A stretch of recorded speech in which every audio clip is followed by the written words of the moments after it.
केपी शर्मा ओली प्रचण्ड शेरबहादुर मध्ये तपाईँलाई को मनपर्छ?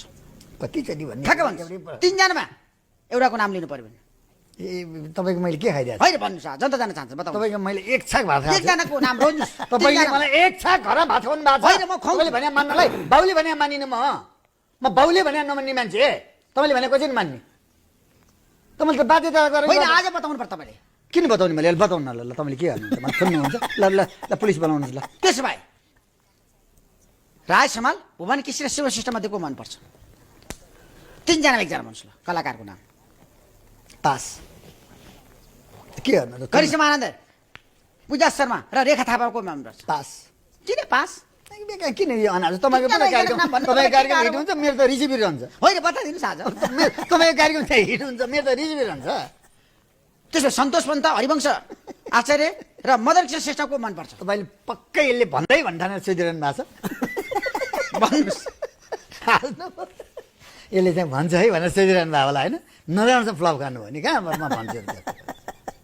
तपाईँलाई मन पर्यो मदन कृष्ण श्रेष्ठ कि हरिवंश आचार्य? दुइटै भुवन केसी कि शिव श्रेष्ठ? सक्नुहुन्न तपाईँले म भन्नुहोस् न। भन्दै भन्दैन कहाँ भन्छ त्यो करिश्मा आनन्द कि भन्दै भन्दैन मिथिला शर्मा? भन्दै भन्दैन नि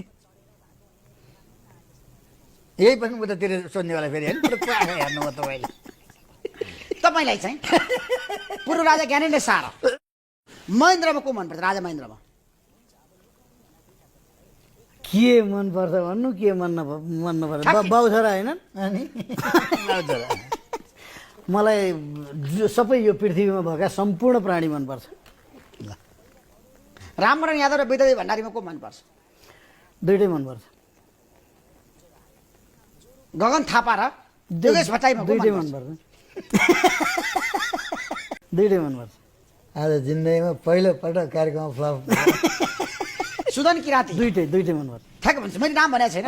मैले थाहा पाएँ दुइटै पहिलोपल्ट तपाईँ हार खाएको छ तपाईँ स्वीकार रेखा शर्मा र सुदन तपाईँले किराँतीको कान समातेर दुइटै तपाईँले तपाईँको प्रश्नको जवाब नदिने कलाकारहरूमा हामी दुईजना ठर्यौँ। प्रदीप खड्का र अनमोल किसिमको मनपर्छ हिरोमा? दुइटै एकजनाको नाम भन्नुहोस् न। एकजना मिल्दैन त्यो किन मिल्दैन? हामी पुरै दुईजना मन पराउने खालको हो कि।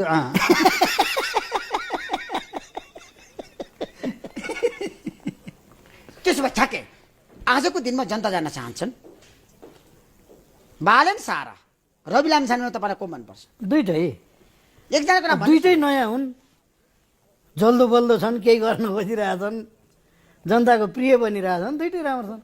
दीपक राजगिरी र दिपश्री निरौला को मनपर्छ? दुइटै यिनीहरूलाई एउटा मात्रै होइन भन्नुहोस् न, दुईजना एकजनाको नाम थाहा। एउटा मात्रै भनिदियो भने के हुन्छ होला भन त त्यो एउटा मात्रै भनिदियो भने के हुन्छ होला? दुइटै क्या राम्रो जोडीहरू छन् तिनीहरू त। नारायण श्रेष्ठ र पूर्णबहादुर खड्काको मनपर्छ? दुइटै दुइटै